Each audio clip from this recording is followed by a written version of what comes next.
maintenant là, on va se lancer même vraiment à récupérer toutes ces valeurs ou ces variables. Toutes ces variables. Voilà, maintenant on a récupéré la base, on a inclus la base de données. On a inclus la base de données. On va dire si l'utilisateur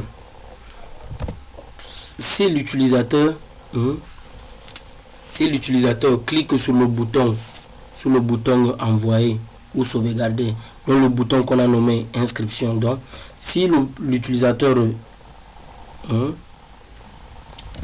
clique sur ce bouton if ECET, donc ce bouton existe. Excusez, if ECET, non, c'est une méthode.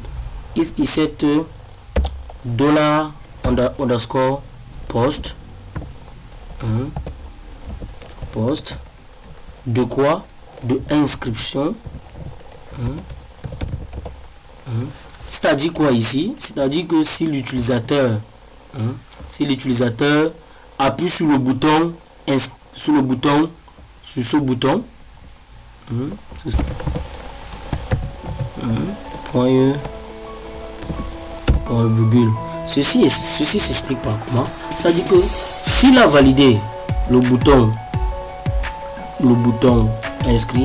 d'inscription, alors prends-moi le nom qu'il a mis,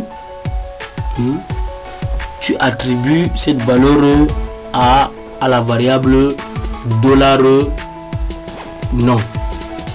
Maintenant, pour plus de sécurité, parce que l'utilisateur peut mettre de n'importe quoi, il ne faut jamais faire confiance à l'utilisateur. Pour plus de sécurité, on va mettre tout ça dans le HTML spécial char7, spécial char. Voilà. Maintenant on pourra faire pour d'autres, on va faire pour d'autres tels que le email. Ici c'est le prénom, on aura besoin du prénom, l'utilisateur, prénom. Ici on aura besoin de email. Même moi ça dans la variable dont je crée email ici. Ici encore ce email. Là c'est password. Là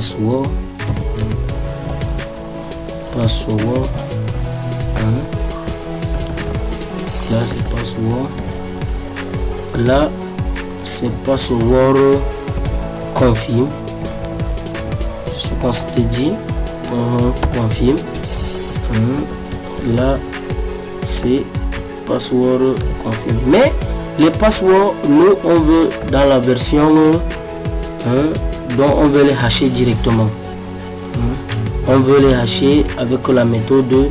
Il y a la méthode MD5, MD5, mais plutôt nous on va utiliser la méthode ici, le hash SH1.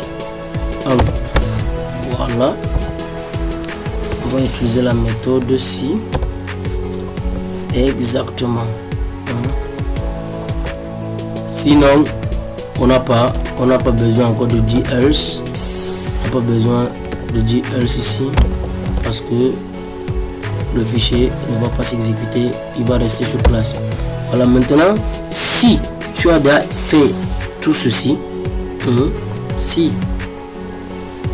l'utilisateur a entré tout ceci, maintenant on a stocké ces informations dans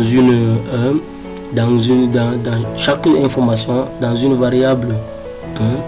Maintenant là on va vérifier si l'utilisateur là avait même réellement entré quelque chose dans chaque champ. On doit obliger l'utilisateur de mettre une information dans chaque champ. Alors on dit if not empty,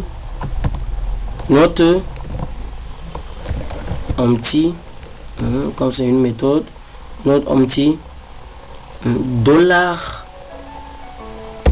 la variable post, dollar post, dollar post, non, dollar post, non.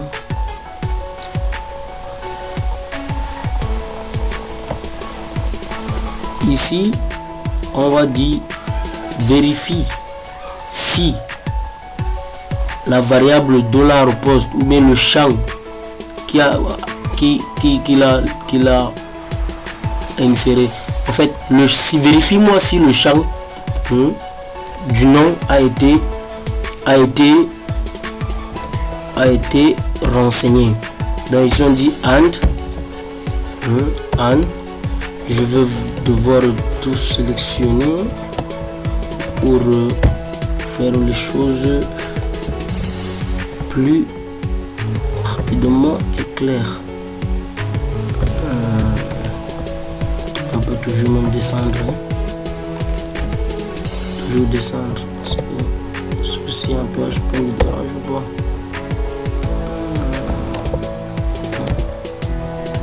Voilà, on va dire ici prénom, vérifie-moi pour le prénom, vérifie-moi pour le email, vérifie-moi pour le password,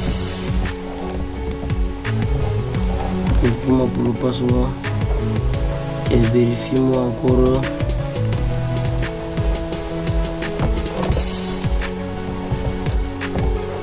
et vérifie encore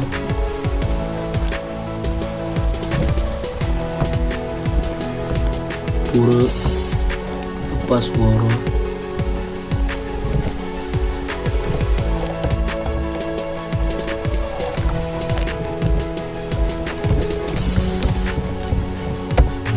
Le password confirme. On enlève le dernier and. Si on ne met pas la parenthèse, on ne met pas la virgule parce que voilà, si c'est informé, si tous les champs sont informés. Dans le cas contraire, alors on dit else, dans le cas contraire,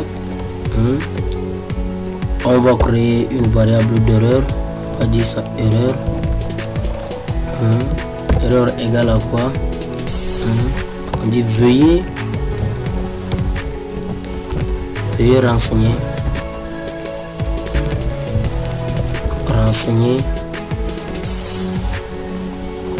veuillez renseigner tous les champs, tous les champs, veuillez renseigner tous les champs s'il vous plaît,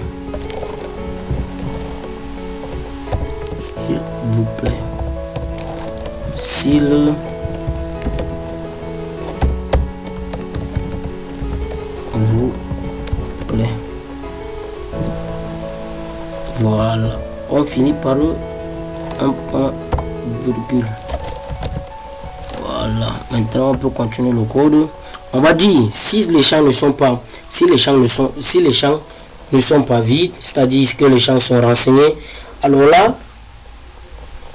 on va passer à des vérifications. Est-ce que ce nom a été utilisé, est-ce que le email a été utilisé, est-ce que si le password est égal si le password et le password confirme se ressemblent. Voilà, maintenant allons-y. On va vérifier d'abord le nom.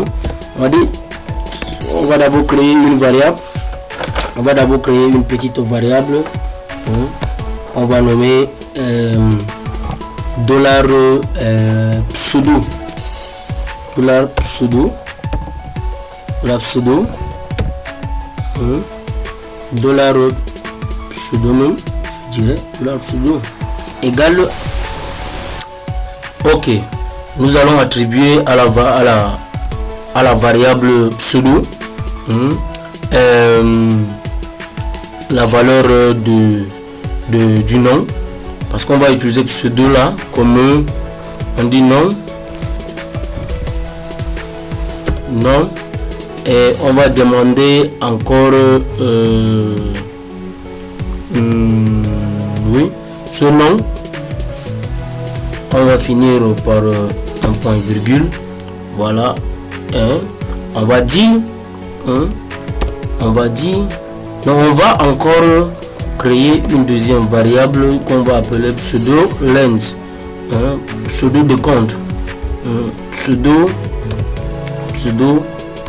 length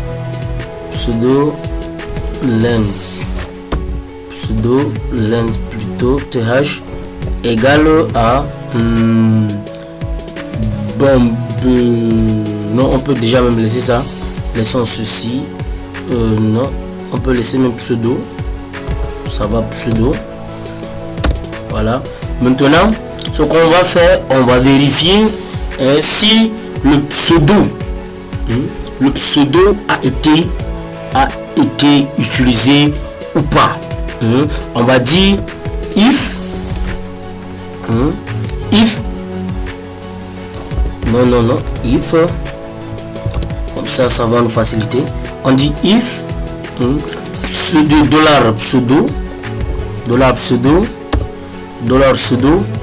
égale 1 est inférieur si ceci est inférieur. Copier, je viens poser ceci ici parce que je ne trouve pas ça sur mon clavier. On dit si pseudo est inférieur ou égal. Là on va donner le nombre, on va évaluer le pseudo en fonction du nombre max que nous allons choisir. Ici on ne veut pas des noms kilométriques. Ce qu'on veut, on veut juste un petit nom ou bien son vrai nom même, mais on n'a pas besoin d'une dizaine de noms dans le champ de noms. Là on dit on veut que ce pseudo soit inférieur ou égal à 15 caractères. Dans ceci, si alors, donc par contre, le pseudo dépasse, la norme, alors on crée cette variable d'erreur. On dit à l'utilisateur veuillez saisir un pseudo, un nom plutôt, puisque c'est un nom. Veuillez saisir un nom moins de 15, moins de 16 plutôt, moins de 16 caractères.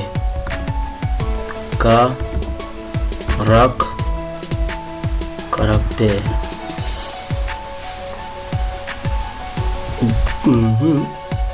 Moins de 16 caractères. S'il vous plaît, et on finit par un point virgule. Voilà. Donc maintenant, si alors on revient dans le cas où c'est positif, c'est-à-dire que si le pseudo est inférieur ou égal à 15, si c'est inférieur ou égal à 15, alors on vérifie, on fait une requête. On va faire une requête pour évaluer, pour déterminer si le pseudo, ce nom n'a pas été utilisé une fois. C'est-à-dire que ce nom, dans un premier temps, on a vérifié si le nom n'est pas très long. Dans un second temps, on vérifie si le nom que l'utilisateur a entré, bon, pas tout à fait avec encore si le nom. Bon, on va enlever ceci. On va mettre, on va faire une requête. Et on va dire $requête, requête pseudo,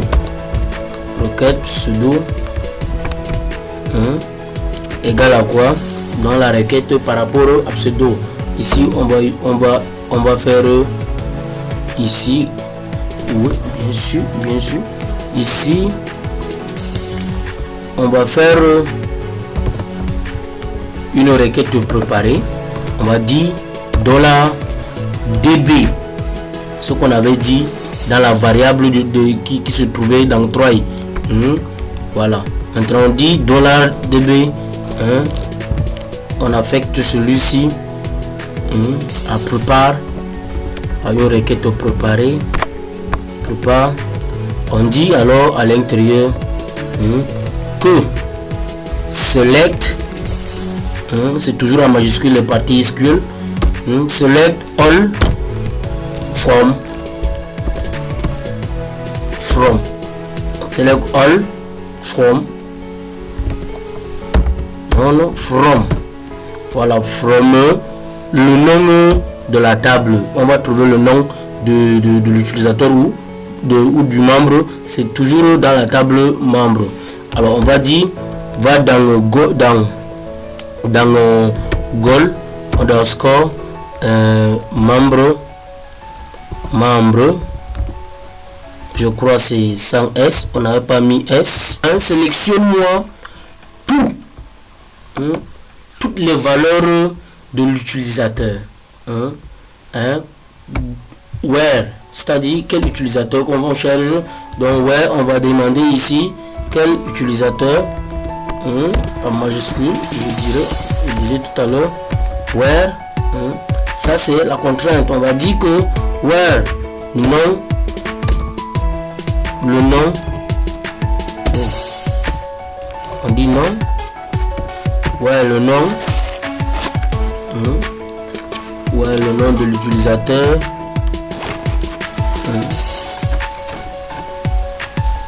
n'est pas connu. Voilà, c'est pourquoi on a fait une requête préparée. On finit par un point virgule et non deux points. Voilà, à ce niveau j'explique que cette instruction, voilà, on dit que rec pseudo, donc ça c'est le rec pseudo, c'est juste une variable, on a nommé juste requête de notre pseudo. Pour compléter notre requête, on dit $require pseudo. Maintenant c'est notre égal, on dit que ça existe. On dit que bon, comme c'est ici, on exécute d'abord, on va dire exécute, on exécute, n'est-ce pas, dans un tableau, plutôt ici array, mais dans un tableau. Donc la variable connue ici c'est dollar non. Voilà, maintenant notre requête est complète. Notre requête est pseudo existe